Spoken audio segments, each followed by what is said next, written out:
Hai, selamat datang dalam YouTube channel Gideon Simanjuntak Amanda Zevanya. Apa kabar semuanya saudara? Kita masuk kepada bulan yang baru, yaitu bulan Agustus, bulan kemerdekaan. Kita percaya ada begitu banyak berkat, kebebasan yang Tuhan Yesus berikan melalui korban tubuh darahnya yang dicurahkan di atas kayu salib. Namun sebelum kita masuk lebih dalam lagi dalam kebenaran firman Tuhan, mari sama-sama tundukkan kepalamu, kita mau bersatu di dalam doa. Bapa yang baik, Bapa yang kami sembah di dalam nama Tuhan Yesus. Kami mau siapkan hati kami, sambut kebenaran firman Tuhan. Urapi hamba-Mu, lidah bibir perkataannya diurapi dari surga, kata kalimat yang keluar, biar nama Tuhan saja yang dipermuliakan. Kami berdoa siapapun yang menyaksikan acara ini, mereka diberkati Tuhan. Di dalam nama Tuhan Yesus. Setiap kita yang siap diberkati, sama-sama dengan bangga kita katakan, amin. Hari ini kita akan membahas sebuah tema di awal bulan ini. Temanya adalah takut akan Tuhan. Takut akan Tuhan. Kekristenan diukur bukan dari seberapa seringnya kita ke gereja. Sebuah kekristenan diukur bukan seberapa banyaknya kita menyembah. Bahkan kekristenan bukan diukur dari seberapa banyaknya kita tahu firman Tuhan. Tapi kekristenan diukur dari seberapa besar kita dapat mengikuti Tuhan dan mengakhiri hidup ini sesuai dengan apa yang Tuhan kehendaki. Faktor terpenting dalam mengikuti Tuhan terletak pada sebuah kalimat, takut akan Tuhan. Rasa takut yang positif dapat membuat hidup kita menjadi lebih baik. Sebagai contoh, takut melakukan sesuatu yang melanggar hukum karena takut dipenjara, itu dapat membuat saudara dan saya dalam hidup ini bermasyarakat takut melakukan hal-hal yang melanggar hukum. Atau misalnya saudara takut masuk neraka. Hal itu juga hal yang baik karena saudara jadinya menjaga hidup, saudara jadinya mengasihi orang lain walaupun mengikuti Yesus bukan karena sekedar takut neraka tapi karena benar-benar mencintai Tuhan Yesus. Ada juga beberapa takut yang negatif, antara lain takut gagal, terus mendengar berita buruk jadi takut, atau mungkin takut yang terlalu berlebihan menjadi fobia, takut kegelapan, takut binatang, dan takut-takut yang lainnya. Firman Allah mengatakan demikian, 2 Timotius 1 ayat yang ke-7, sebab Allah memberikan kepada kita bukan roh ketakutan, melainkan roh yang membangkitkan kekuatan, kasih, dan ketertiban. Tuhan mau kita mempunyai rasa takut yang benar. Bayangkan apabila orang tidak mempunyai rasa takut, maka mereka akan mulai berani melakukan segala sesuatu, melanggar firman, melakukan berbagai macam dosa tanpa rasa takut. Melakukan sesuatu yang benar adalah baik, namun konsepnya harus benar dulu saudara. Saudara dan saya ke gereja bukan karena sekedar takut api neraka, tapi karena saudara rindu dan mencintai Tuhan Yesus. Saudara dan saya melakukan firman Tuhan bukan karena takut api neraka, tapi karena saudara menemui kebahagiaan, sukacita dalam melakukan kebenaran firman Tuhan. Satu-satunya rasa takut yang positif dan yang luar biasa dalam hidup ini menurut saya yang paling luar biasa adalah takut akan Tuhan. Apa yang dimaksud dengan takut akan Tuhan yang benar? Yang pertama, rasa takut akan Tuhan adalah sadar penuh bahwa kita tidak mau mengecewakan dan mempermalukan Tuhan. Sadar penuh bahwa Tuhan melihat hidup kita.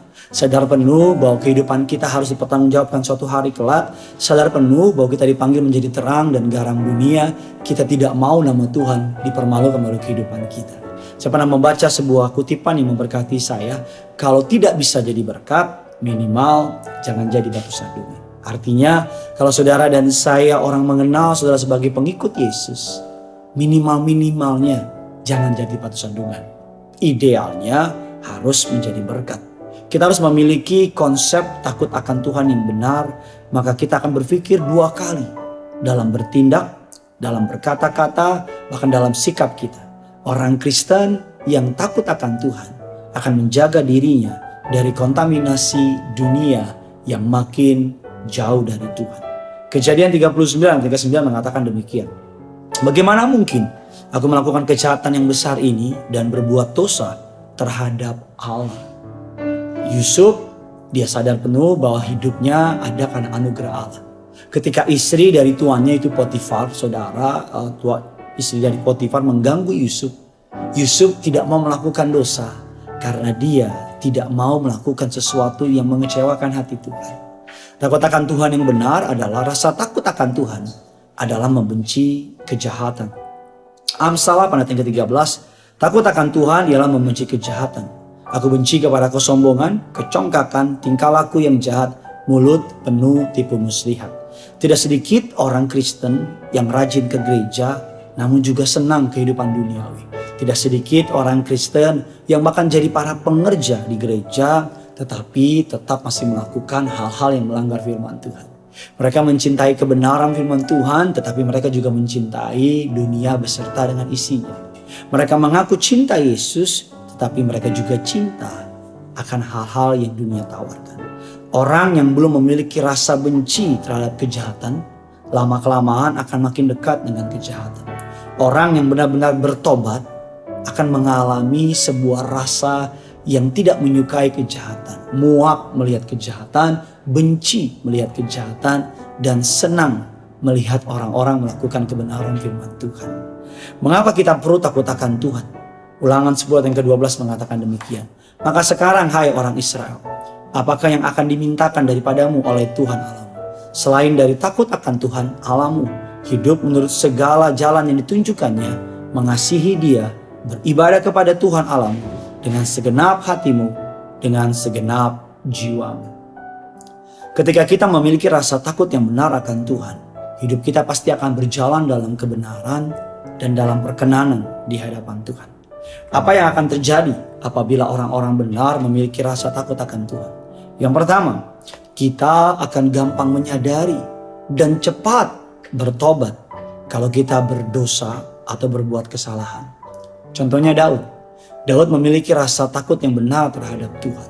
Takut yang saya maksud bukan berarti kalau takut sama macan, kita mau jauh-jauh dari macan. Tapi kalau takut sama Tuhan berbeda dengan takut sama macan. Kalau kita takut sama Tuhan, kita gak bisa jauh-jauh dari Tuhan. Kita mau nempel terus sama Tuhan. Kita mau deket terus sama Tuhan.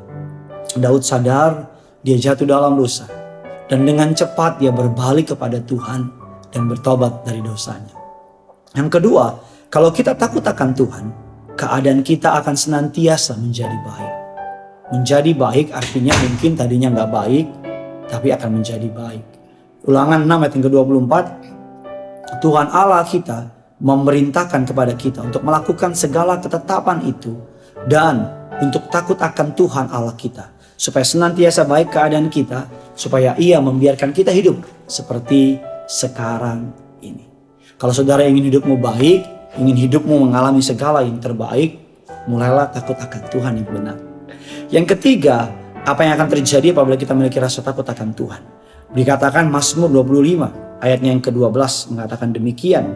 Siapakah orang yang takut akan Tuhan? Kepadanya, Alkitab katakan, kepadanya Tuhan menunjukkan jalan yang harus ditunjukkannya. Mazmur 25 ayat yang ke-12. Orang yang takut akan Tuhan gak akan mengalami kebingungan, karena Tuhan senantiasa menuntun dia. Yang keempat, orang yang takut akan Tuhan, Amsal 1 ayat yang ke-7, takut akan Tuhan adalah permulaan pengetahuan, tetapi orang bodoh menghina hikmat dan didikan. Orang yang takut akan Tuhan akan dilimpahi hikmat, pengetahuan.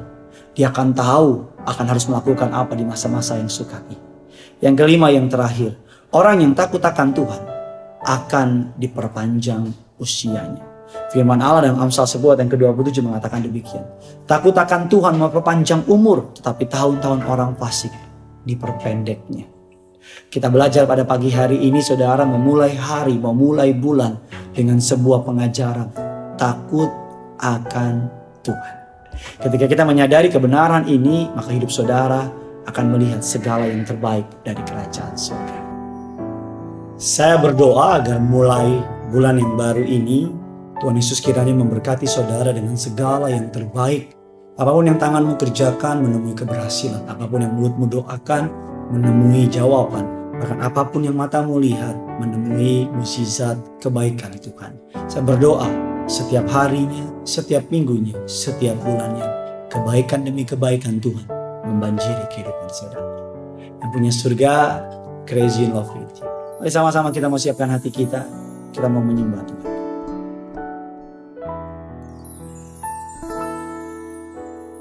Mataku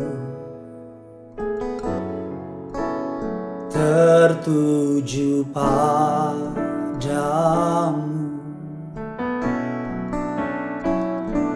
segenap segenap hidupku. Ku serahkan padamu. Bimbing aku masuk rencanamu,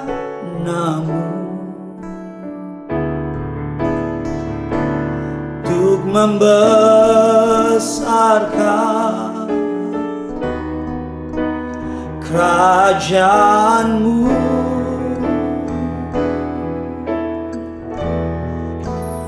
Ku mau mengikuti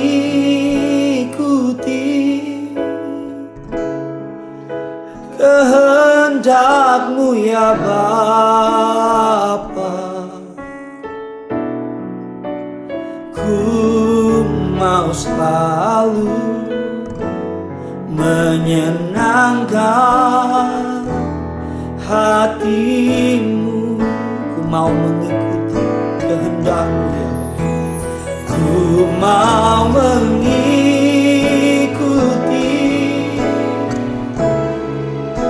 kehendak-Mu ya Bapa.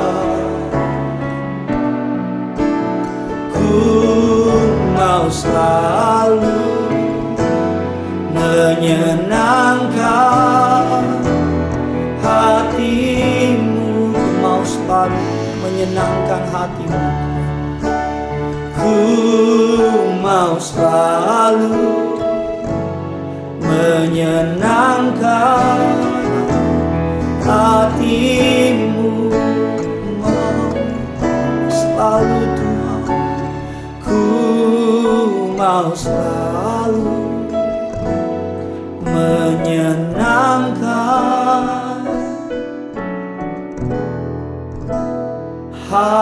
hati-Mu.